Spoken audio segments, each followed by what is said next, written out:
বন্ধুরা, তানভীর ভিলেজ ফুডে সবাইকে স্বাগত। সবাই ভালো আছে, আমিও ভালো আছি। আজকে আমি একটা রেসিপি শেয়ার করছি। আপনারা ভাবছেন যে দিদিভাই নারকেলটাকে ছাড়াচ্ছে, কি বানাবে? আমি আজকে ভাপা পটল বানাবো, তার জন্য নারকেলটা ছাড়াচ্ছিলাম। তো দেখাবো কি কি নিয়েছি না নিয়েছি। এখানে পটলটা নিয়েছি, পটলটা কেটে নেবো। দেখুন পটলটা ছাড়িয়ে নিচ্ছি, আর পুরো ভিডিওটা দেখবেন, প্রথম থেকে পুরো শেষ অবধি পুরো ভিডিওটা দেখবেন। এখন পটলটা একটু ছাড়িয়ে নিচ্ছি। আমি কিন্তু পুরো পটলটা সামান্য পরিমাণে রাখছি, নাহলে পুরো পটলের চোপা ছাড়িয়ে নেব। এরকম করে পুরো ছাড়িয়ে নিচ্ছি।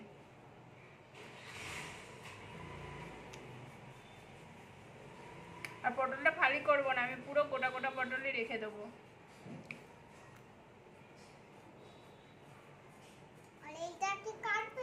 হ্যাঁ, এটাকেও কাটবো, দাঁড়াও। এরকম করে আমি সব পটলগুলো ছাড়িয়ে নিচ্ছি আগে। ওটা কাটবো না বাবা, কাটবো না। আমার পটলগুলো ছাড়ানো হয়ে গেছে, আমি পটলগুলোর মাঝখান দিয়ে চিড়ে দিচ্ছি। এই দেখুন, আমি পুরোটা কিন্তু চিড়ছি না, দেখুন অর্ধেকটা করে একটুখানি মশলা ঢোকার জন্য আমি একটু চিড়ে দিচ্ছি। হাতটা লাগছে, পুঁটিটাই লাগছে হাতটাতে। এই দেখুন, আমি পুরো ফালি করে দিয়েছি একটু একটু করে।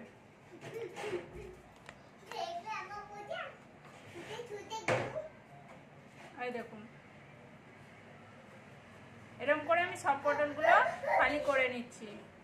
পুরোটা কিন্তু ফালি করছি না, অর্ধেকটা ফালি করছি। এই দেখুন,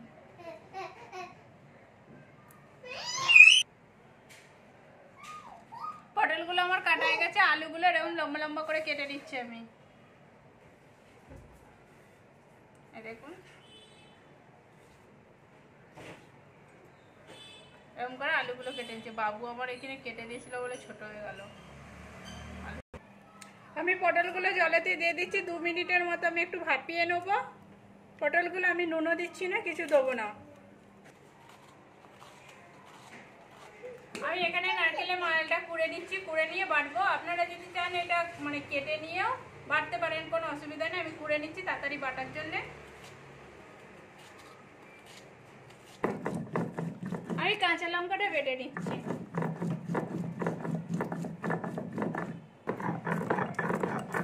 আমি একটু সাদা সরষে বেটে নিচ্ছি।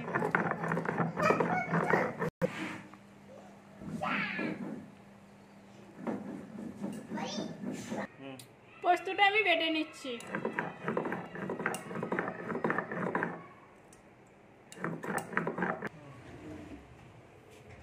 দেখুন, আমি নারকেলটাকেও বেটে নিচ্ছি।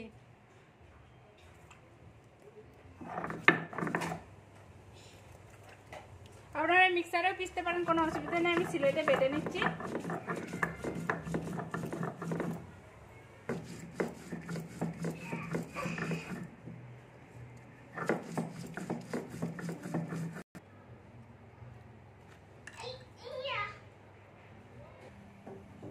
দেখুন, এখানে আমার পটলটা কিন্তু ভাপিয়ে নিয়েছিলাম, ভাপিয়ে জল ঝরতে দিয়ে দিয়েছি। এটা রেখে এবার এখানে আলুটা আমি ভেজে নিচ্ছি। আলুটাতে সামান্য পরিমাণে নুন দেবো আর একটু হলদি দেবো, একটু ভালো করে ভেজে নেবো।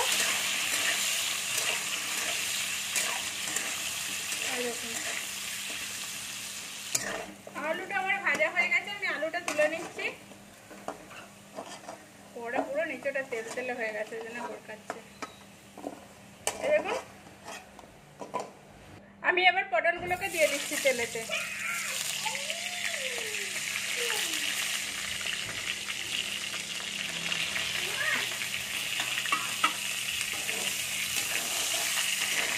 পটলগুলোকে একটু সামান্য আমি নুন দেবো। এরকম নুন দিয়ে দিচ্ছি আমি। নুন দিয়ে একটু পটলটা ভেজে নিচ্ছি। পটলগুলো আমি কিন্তু একটু লাল লাল করে ভেজে নেবো, এখনো পটলগুলো ভাজা হয় না। কেন পটলটা মাঝখানটা চিরা রয়েছে আর ভাপানোও রয়েছে, জলটা একটু আছে, জলটা না বললে ভালো করে পটলটা ভাজা হবে না। আর পটলটা যাতে বসে না যায় সেজন্য আমি নেড়ে নিচ্ছি একটু মাঝে মাঝে। আর পটলটাও ভাজা হয়ে গেছে, খুব লাল করলে মানে ভালো হবে না, ওই জন্যে আমি পটলটা এরকম করে একটু হালকা হালকা লাল লাল করে ভেজে নিয়েছি। আমি এবার তুলে নিচ্ছি।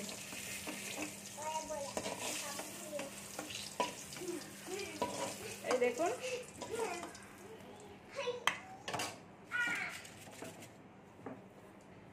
দেখুন আমি এখানে ভাপা পটল বানানোর জন্য আমি কি কি নিয়েছি। পটল ভাপা বানানোর জন্য আমি কি কি নিয়েছি, এখানে সরষের তেল নিয়েছি, এখানে জিরে বাটা, নুন, কাঁচা লঙ্কা বাটা, নারকেল বেটে নিয়েছি, এখানে পোস্ত বাটা আছে, আর এখানে চিনি আছে, আর এটা সরষে আছে, আর এটা হলদি রয়েছে। এর মধ্যে আলু আর পটল ভেজে নিয়েছি। এবার আমি একটা একটা করে দিতে থাকবো।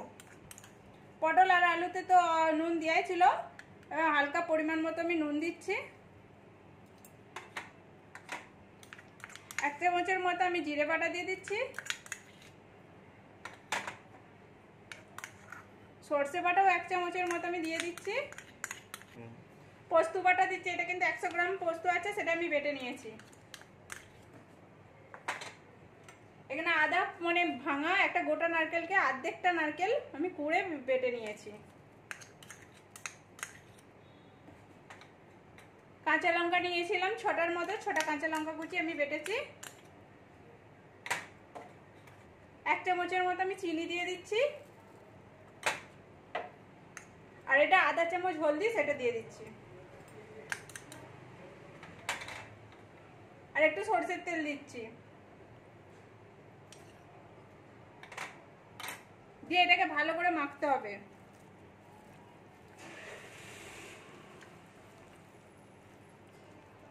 এই দেখুন,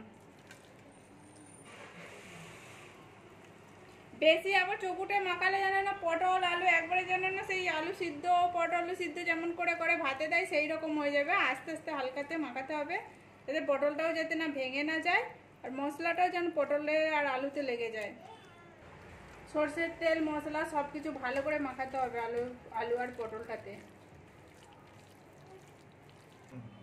কড়াই পটল আর আলু ভেজেছিলাম, তারই একটু তেল আছে, তার উপরে আমি এটা দিয়ে দিচ্ছি।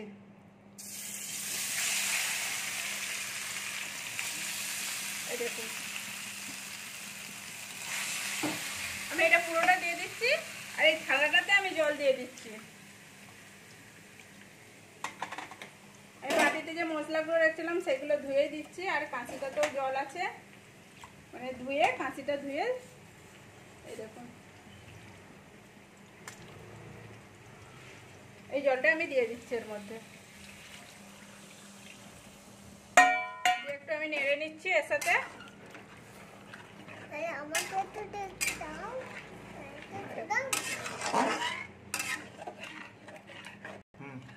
দেখুন আমার জল দেওয়া হয়ে গেছে, আলুটা একটু সিদ্ধ হবে, পটলটা তো সিদ্ধ হয়েই আছে, তবু একটু পটলটা হবে। এর মধ্যে আমি এবার ঢাকা দিয়ে দিচ্ছি। আমার ভাপা পটল পুরো কমপ্লিট হয়ে গেছে, আমি এবার নামিয়ে নিচ্ছি। এই দেখুন, পোস্ত, সরষে, নারকেল, সরষের তেলটা আছে, কাঁচা লঙ্কা আছে, খুব সুন্দর খুশবু আসছে। আর এটা তো ভাত কিংবা গরম রুটির সাথে তো খুব সুন্দর লাগবে গরম গরম খেতে। এই দেখুন আমার পুরো কমপ্লিট হয়ে গেছে। ভাপা পটলটা বানান এরকম করে বাড়িতে বানিয়ে, ভালো লাগলে লাইক করবেন, শেয়ার করবেন, সাবস্ক্রাইব করে আর কমেন্ট করে বলবেন কেমন হয়েছে, ভালো হয়েছে কি খারাপ হয়েছে। এই দেখুন গরম গরম ভাত আর রুটির সাথে খেতে খুব সুন্দর লাগবে। আমাদের বাবু লিখেছে, কি লিখেছে বাবু? ভালো করে ধরো এদিকটা এখানে 11 লিখেছে, আর এদিকে এই দেখুন পোড়া লিখেছে। গুড।